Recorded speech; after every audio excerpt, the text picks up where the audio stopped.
Alors, je vais vous faire une petite vidéo pour vous expliquer 2 cartes. Je vais essayer d'en faire régulièrement pour qu'on arrive à avoir toutes les 40 cartes, 42 cartes. En attendant que je vous fasse un livret séparément.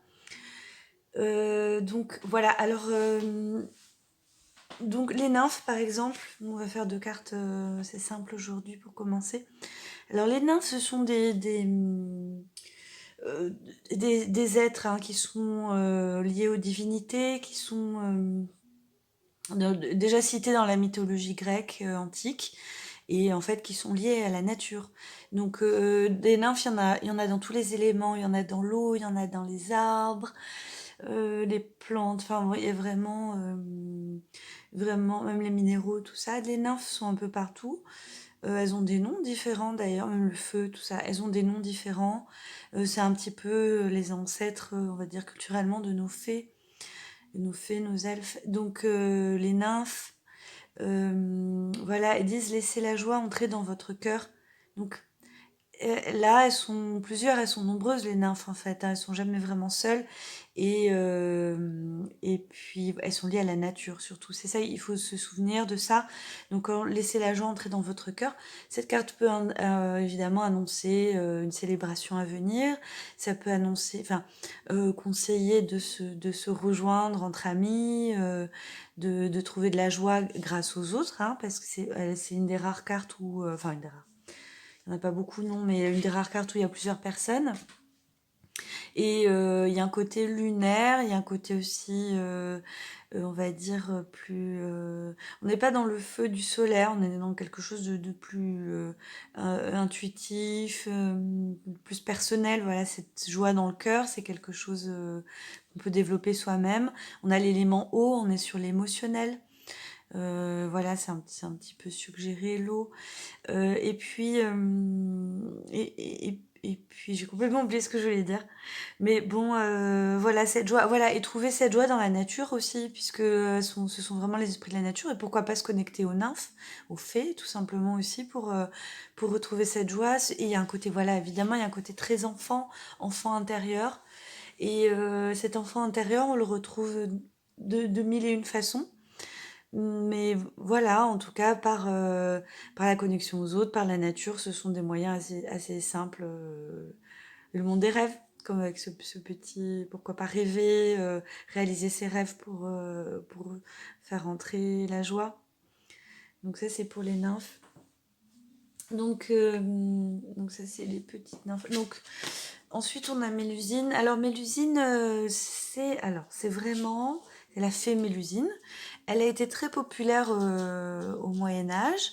Cependant, elle est liée à un archétype très très ancien, vraiment très ancien, lié à une divinité chthonienne hein, qui vient de la terre. Donc c'est un dragon en fait. Hein. C'est un dragon, c'est une femme. Elle est déjà citée chez Hérodote. Donc déjà dans l'Antiquité. Pas sous le terme Mélusine, mais déjà décrite entre mi-femme, mi-serpent. Donc son histoire au Moyen Âge qui sera la plus populaire, c'est qu'elle va être mariée à un seigneur. Elle va se marier à un seigneur et enfin un homme qu'elle va rendre seigneur, mais elle lui demande de pas surtout pas aller la voir le samedi quand elle prend son bain.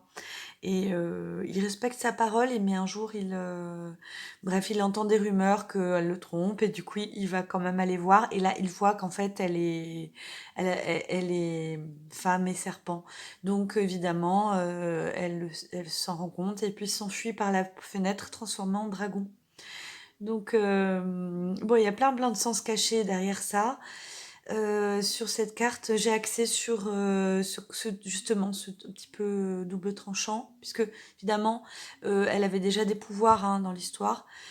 C'est pour ça qu'elle a pu rendre le jeune homme seigneur aussi, avoir un château. Donc, qui veut faire l'ange fait la bête. Qui veut faire l'ange fait la bête. Alors ça c'est un auteur qui a écrit ça. C'est une très belle phrase. En fait, ça veut dire que en fait quand on veut, c'est comme l'enfer est pavé de bonnes intentions si vous voulez, mais c'est vraiment lié à la personne. Alors je vérifie l'heure. J'ai encore un peu de mémoire sur le téléphone. Donc dans le mot mélusine, il y a aussi le mot lumière. En fait, ça vient de là. Ça vient de là. Tous les mots, les noms de villes avec... alors, c'est d'origine occidentale, hein, Mélusine. Mais les villes France, Allemagne, Luxembourg, etc., avec Lucie, Lusine, bah, ça vient souvent de Mélusine, en fait. Donc elle a un lien à la lumière, et c'est important. Son nom veut dire, d'ailleurs, ça veut dire brouillard de la mer. Ça veut dire merveille ou alors brouillard de la mer. Enfin, c'est un brouillard de l'eau, quoi. C'est intéressant, c'est pour ça que je l'ai mis d'ailleurs. Côté illusoire aussi, quelque chose. Voilà, on peut se faire un petit peu illusionner. Donc il veut faire l'ange, fait la bête. Ça veut dire que quand on veut faire quelque chose de bien, on veut aider quelqu'un, et ben en fait, c'est pire. Ce qu'on fait, c'est pire. Il y a ce double. C'est pour ça qu'elle tient ce serpent. Elle a à la fois les deux et en même temps elle observe ça. Donc c'est aussi faire attention à ses penchants euh, destructeurs pour soi-même, pour les autres, ses instincts, faire attention à ses instincts aussi, mais les écouter aussi, les recevoir puisque voilà, elle est pas en méfiance non plus, hein. Elle danse presque avec son serpent qui fait partie d'elle. Et c'est aussi sa magie, son serpent. C'est sa part magique. C'est pour ça dans le thème de Mélusine, dans les contes, c'est une femme avec beaucoup de pouvoirs, des pouvoirs magiques, puisque il est mi-femme, mi-serpent. Donc il y a toute cette ambiguïté, enfin plutôt ambivalence des deux. Donc il veut faire l'ange, fait la bête. C'est vraiment, vous, si vous tirez cette carte, ça veut dire prêtez attention à vos intentions, prêtez attention à ce que vous envoyez aussi, hein, en voulant aider, ou qu'est-ce qui se trame vraiment derrière tout ça, et votre pouvoir, quoi. Faites aussi, prêtez attention à votre pouvoir, autant en bien que en ce que ça peut impacter chez les autres, quoi. Voilà, je vais pas aller plus loin parce qu'après ça fait une vidéo super longue. J'espère que ça vous a parlé.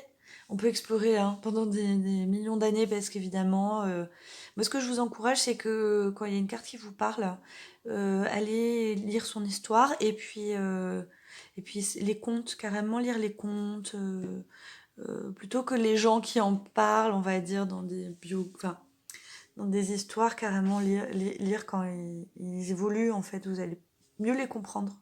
Voilà, garder ce côté aussi ludique et joyeux, justement, de la découverte des cartes. Voilà. Moi, j'espère que ça vous a aidé, et puis à bientôt.